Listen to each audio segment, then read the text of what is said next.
नमस्ते, मैं हूं संजय दीक्षित और आप देख रहे हैं दी जयपुर डायलॉग्स। पूरी दुनिया को प्रवचन देने वाले हमारे जो माय लॉर्ड्स लोग हैं, उनको कल राष्ट्रपति महोदया ने सुना दी खरी खरी, और इतनी सौम्यता से और इतनी संवेदनशीलता से सुनाई कि उस समय वहाँ बैठे हुए जो मुख्य न्यायाधीश महोदय थे उस फंक्शन में, वो केवल मुंह बाए देखते रह गए। आइए हम सुनते हैं कि माननीय राष्ट्रपति महोदया ने क्या कहा माय लॉर्ड्स के बारे में।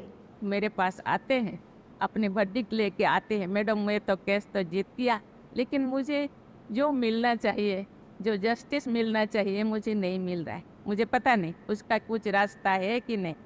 मैं अभी चंद्रचूड़ साहब से, चीफ जस्टिस से मैं बातें करती थी, उन्होंने बोले हाँ ऐसे केसेस है। बहुत सारे लोगों को पता नहीं, उन्होंने बोले कंटेम्प्ट केस कर सकते हैं, लेकिन बहुत सारे लोगों को पता नहीं। कंटेम्प्ट केस करने के बाद फिर शुरू से मुझे फिर वही दोहराना पड़ेगा, वही मुझे से फिर 20 साल जाना पड़ेगा, फिर 7 साल मुझे इंतज़ार करना पड़ेगा, फिर मुझे 10 साल इंतज़ार करना पड़ेगा। मुझे पता नहीं उसका कुछ रास्ता है कि नहीं। आप सब जजेस बैठे हैं, चीफ जस्टिस ऑफ इंडिया बैठे हैं, chief justice of high court बैठे हैं, मुझे पता नहीं उसका रास्ता है कि नहीं। सरकार के गवर्नमेंट के एक लॉ मिनिस्टर बैठे हैं, उसका रास्ता मुझे लगता है, क्योंकि मैं एकदम निचले लोगों से रिलेट करती हूँ, मिलती हूँ, मुझे लगता है उनको सही मायने में जस्टिस मिलना चाहिए। ये रिस्पॉन्सिबिलिटी आपका है। मुझे लगता है इसका रास्ता जरूर होगा। नियम हम बनाते हैं, नहीं ये तो बनाना चाहिए थोड़ा, उनको तो न्याय मिलना चाहिए, क्योंकि बहुत सारे लोग मेरे पास, मैं भेजूंगी चीफ जस्टिस ऑफ इंडिया को, मेरे पास तो पहुंच नहीं पाते। अभी पहले तो पहुंच पाते थे, लेकिन मैं भेज देती थी और कहाँ गायब हो जाता था मुझे पता नहीं। लेकिन अभी मेरे पास जो है, मैं जरूर आपके पास भेजूंगी। मुझे लगता है उनको एक्चुअल खुशी मिलना चाहिए, एक्चुअल न्याय मिलना चाहिए। जाएं तो कहाँ जाएं? चीफ जस्टिस ऑफ इंडिया या सुप्रीम कोर्ट के बाद और कोई तो कोर्ट शायद नहीं है। माननीय राष्ट्रपति महोदया ने जो कहा उसका सारांश ये है कि हमारे जो न्यायाधीश लोग हैं, चाहे वो नीचे के स्तर पर हो चाहे ऊपर के स्तर पर हो, उनको जनता से कोई किसी प्रकार का सरोकार नहीं है। वो जनता के प्रति संवेदनशील नहीं है। वे मुकदमों में तारीख पे तारीख देते रहते हैं। वे बिल्कुल ये सोचते नहीं हैं कि एक जो पेश होने वाला जो भी एक पक्षकार आया है, वो एक बार आता है, 2 बार आता है, 5 बार आता है, वकीलों द्वारा सूंता जाता है, उनको वकील जो हैं वो पूरी हजामत बनाते हैं उसकी, और केस को तारीख पे तारीख देना जो है वो एक प्रकार से आपस का एक समझौता हो गया है जजेस के और वकीलों के बीच में। तो ये जो पूरी जो न्याय व्यवस्था इस समय चल रही है, वो एक प्रकार से हम ये कह सकते हैं कि वकीलों द्वारा वकीलों के लिए चल रही है। Of the lawyers, for the lawyers, by the lawyers. वो इसलिए भी क्योंकि शीर्ष पर जितने भी बैठे हुए हैं, चीफ जस्टिस से लेके और बाकी जितने सुप्रीम कोर्ट के जस्टिस हैं और अधिकतर जो हाई कोर्ट के जजेस हैं, इंक्लूडिंग जितने भी चीफ जस्टिस हैं हाई कोर्ट के, वो सारे के सारे जो हैं वो वकील कोटे से बनते हैं। ये भी एक बड़ा षड्यंत्र है कि ये वकील कोटे से ही क्यों बनाया जाता है, और जो सारा का सारा इस समय जो पावर ग्रैब करने का जो कार्यक्रम चल रहा है जुडिशरी द्वारा, वो इन्हीं वकील कोटे द्वारा बने हुए जो माननीय न्यायाधीश लोग हैं उनके द्वारा ही चल रहा है। आप मुझे ये बताएं कि वकीलों में ऐसे क्या सुरखाब के पर हैं जो कि कानून उनके अलावा कोई समझ नहीं सकता। वकील का काम हम जानते हैं, वकील कोर्ट में प्रेजेंटेशन कर सकता है, अच्छी तरह से केस तैयार करके प्रेजेंटेशन करता है, उसको प्रोसीजर की बहुत अच्छी जानकारी होती है। जहाँ तक कानून की जानकारी का प्रश्न है, और कानून के विशेषकर जो ज्यूरिस्प्रूडेंस जो स्कॉलरशिप जो होती है वो जूरिस्प्रूडेंस में होती है, जो जूरिस्प्रूडेंस डेवलप की जाती है वो स्कॉलर्स द्वारा डेवलप की जाती है। स्कॉलर्स का कोई स्थान नहीं है आज की जुडिशरी में, जबकि कॉन्स्टिट्यूशन में साफ साफ लिखा हुआ है कि स्कॉलर्स को भी स्थान मिलना चाहिए। सुप्रीम कोर्ट में और हाई कोर्ट में स्कॉलर्स को सीधे अपॉइंट किया जा सकता है, लेकिन नहीं होता। स्कॉलर्स के पास भी एलएलबी की डिग्री होती है, लेकिन वो नहीं करते। उनके लिए तो वो वकील ही होना चाहिए। तो वो एक प्रकार का वकीलों का एक स्ट्रैंगल होल्ड हो गया है। एक पूरी की पूरी तरह उन्होंने गर्दन से इस न्याय व्यवस्था को जकड़ लिया है। अब चूँकि मैं भी एडवोकेट हूँ और मैं भी जानता हूँ और देखता हूँ किस प्रकार की स्थितियाँ हैं, तो उसमें इस पूरी न्याय व्यवस्था का आमूलचूल परिवर्तन आवश्यक है। प्रेसिडेंट साहिबा क्या कह रही हैं?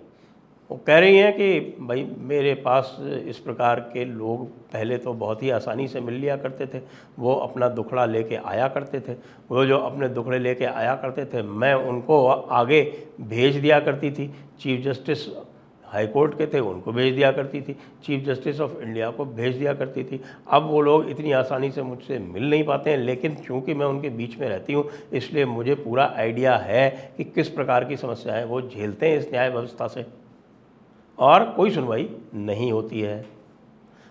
व्यवस्था में कोई भी परिवर्तन नहीं किया जाता है, व्यवस्था को तदर्थ रूप से उसी प्रकार से चलाया जाता है, क्योंकि व्यवस्था जो है वो सारे न्याय तंत्र को, जो कि जजेस और एडवोकेट्स द्वारा मिलकर चलाया जा रहा है, उसको पूरी तरह से सुहाती है, उसको सूट करती है।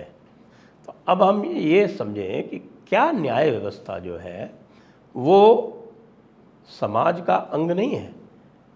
क्या समाज को न्याय व्यवस्था पर कुछ भी कहने का कोई अधिकार नहीं है? और इस समाज में हम ये सम्मिलित कर सकते हैं, हमारे जो समाज के द्वारा जो चुने हुए प्रतिनिधि हैं, हम उनको भेजते हैं, उनको हमारी बात कहने का अधिकार नहीं है। जो कुछ भी कहेंगे वो केवल माय लॉर्ड्स कहेंगे और बड़े वकील कहेंगे। छोटे वकीलों की तो वैसे भी गिनती नहीं होती है। जो बड़े वकील हैं, जो न्यायपालिका को चलाते हैं, वो तो छोटे वकीलों को तो बिल्कुल ऐसे ट्रीट करते हैं कि जैसे कि बिल्कुल अपने जूते की धूल, बिल्कुल इस तरह से ट्रीटमेंट होता है। और कोई हाई कोर्ट के वकील साहब होते हैं तो वो यदि कोई वकील साहब आ जाएं डिस्ट्रिक्ट कोर्ट से तो उनको ऐसे देखते हैं कि जैसे पता नहीं कौन आ गया हो, जैसे कोई अनपढ़ आदमी आ गया। और इसी तरह से सुप्रीम कोर्ट के वकीलों के तो साहब आप पूछिए मत, जो तेवर होते हैं वो देखिए आप। 15-15 मिनट के कंसल्टेशन के 25-25 हज़ार रुपये लेंगे, कुछ लोग तो लाख रुपए भी ले लेंगे अगर बड़ा कॉरपोरेट हो। तो पूरा का पूरा जो न्याय तंत्र है वो हाईजैक्ड है इस समय बड़े वकीलों द्वारा। और जो जज साहिबान हैं वो इन्हीं बड़े वकीलों में से आते हैं। अब पूरे विश्व में और जो ये हमारा जो जूरिस्प्रूडेंस है उसमें भी ये कहा जाता है कि भाई 3 मुख्य सिद्धांत हैं। 3 मुख्य सिद्धांत हैं। एक जो है सबसे पहला जो है जिसको बोलते हैं natural justice, nobody should be condemned unheard, जिसको बोलते हैं ऑडी ऑर्टेम पार्टम।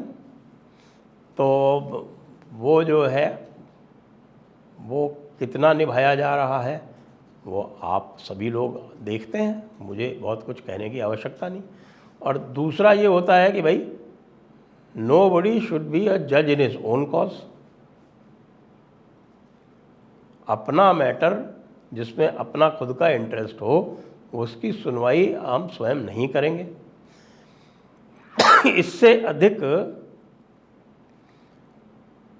विडंबना नहीं हो सकती कि यह जो एक सिद्धांत है इसका सबसे अधिक अतिक्रमण हमारे सुप्रीम कोर्ट के माय लॉर्ड्स करते हैं। और जो उनके हितों से संबंधित जितने भी मैटर होते हैं उनको स्वयं सुनते हैं और उनको स्वयं सुनकर उन पर स्वयं निर्णय करते हैं। और उन पर जो स्वयं निर्णय करते हैं वो समाज के हित में नहीं करते हैं, वो देश के हित में नहीं करते हैं, वो अपने जो उनके इंटरेस्ट होते हैं, वेस्टेड इंटरेस्ट होते हैं, शॉर्ट टर्म इंटरेस्ट होते हैं, वो उनके इंटरेस्ट में करते हैं। जैसे कि जो प्रमुखतम उदाहरण आता है वो आता है कि साहब की जज साहिबान स्वयं जज साहिबान को सिलेक्ट करते हैं। पूरे विश्व में ऐसा उदाहरण नहीं है। और यदि उसको वो कॉन्स्टिट्यूशन के नाम पर या कॉन्स्टिट्यूशनल मोरालिटी के नाम पर या बेसिक स्ट्रक्चर के नाम पर करते हैं तो ऐसे कॉन्स्टिट्यूशन, ऐसी कॉन्स्टिट्यूशनल मोरालिटी और ऐसे बेसिक स्ट्रक्चर का कोई मतलब नहीं रह गया है, क्योंकि उसको जुडिशरी ने स्वयं ने सबवर्ट कर दिया। जी, मैं बहुत ये कह सकते हैं आप, ये बहुत सख्त भाषा का उपयोग कर रहा हूँ, लेकिन ये सख्त भाषा आवश्यक है। हमारी प्रेसिडेंट साहिबा कह रही हैं, स्वयं कह रही हैं, और वो कह रही हैं कि भाई यदि उसमें नियम आड़े आते हैं तो नियम तो हम स्वयं बनाते हैं ना। ये वो स्वयं कह रही हैं, वो कभी नियम हम स्वयं बनाते हैं, वो नियम बदल दीजिए। नियम बदलना आपके हाथ में है। आप यदि सरकार को कहेंगे कि भाई ये जो पूरा जो कॉलेजियम सिस्टम है इसको बदलकर एक रैशनल सिस्टम लाया जाना चाहिए, तो क्या सरकार मना करेगी? सरकार तो स्वयं कह रही है कि भाई आपका ये सिस्टम जो है पूरी तरह से सड़गल चुका है। आपका जो सुनने का तरीका है, जो आपने आपके जज साहबान जो हैं वो 100 पेज के जो जजमेंट लिखते हैं ऐसे मैटर्स में, जो कि आप 3 पेज 4 पेज में लिख के निकाल सकते हैं, जो जजमेंट्स जो हैं वो तुरंत के तुरंत डिक्टेट हो सकते हैं, उनको जो है आप 3-3 महीने रखे रहते हैं। उसके बाद फिर आपने एक गली निकाल रखी है पब्लिक इंटरेस्ट लिटिगेशन की, और जो पब्लिक इंटरेस्ट लिटिगेशन है उसमें भी अर्जेंट मैटर्स की जो गली निकाल रखी है, उसके कारण से जो सामान्य जो मैटर्स होते हैं वो आते ही नहीं हैं। सुप्रीम कोर्ट में 70,000 की पेंडेंसी चल रही है, और बाकी जगह आप बताइए तो करोड़ों की पेंडेंसी चल रही है। डिस्ट्रिक्ट कोर्ट्स का हाल तो और भी बुरा है। वहाँ तो आप ये हालत है कि बड़ा वकील जब चाहेगा वो तारीख ले लेगा। आप और अधिक नहीं जाएं तो ये हमारी बाबरी मस्जिद वाला मैटर देख लें, कितने दिन अटका रहा, क्यों अटका रहा? तारीख पे तारीख, तारीख पे तारीख, तारीख पे तारीख। यहाँ पर जब मैटर आता है तो फिर वो नेचुरल जस्टिस के नाम पे, समय देने के नाम पर वो इतना अधिक उसको खींचा जाता है कि वो पूरा का पूरा जो सिस्टम है वो ही कलुषित हो जाता है। तो माय लॉर्ड्स, सबसे बड़े माय लॉर्ड्स, आप वहाँ बैठे थे, राष्ट्रपति महोदया ने वो आपको ही सुना के कहा था, वो बार बार आपकी तरफ देख भी रही थी, आप भी उनकी तरफ देख रहे थे। तो जो माननीय राष्ट्रपति महोदया ने कहा है वो निश्चित रूप से वो बहुत एक पिछड़े हुए इलाके से आती हैं, बिल्कुल धरती से जुड़ी हुई हैं, और जो भी वो कह रही हैं वो दर्द है जो उन्होंने स्वयं देखा है लोगों का, क्योंकि लोगों से उनका जुड़ाव है। वो आप लोगों की तरह हार्वर्ड से पढ़ के नहीं आई हैं, लेकिन जनता की जो तकलीफ़ है, जनता क्या चाहती है, जनता आपसे क्या अपेक्षा रखती है, वो आपसे अधिक समझती हैं। इसलिए माय लॉर्ड्स, अपने बड़े वाले ओहदे से, कुर्सी से थोड़ा नीचे उतरिए और जनता का कार्य जनता से समझ के, जनता के प्रतिनिधियों से समझ के करिए।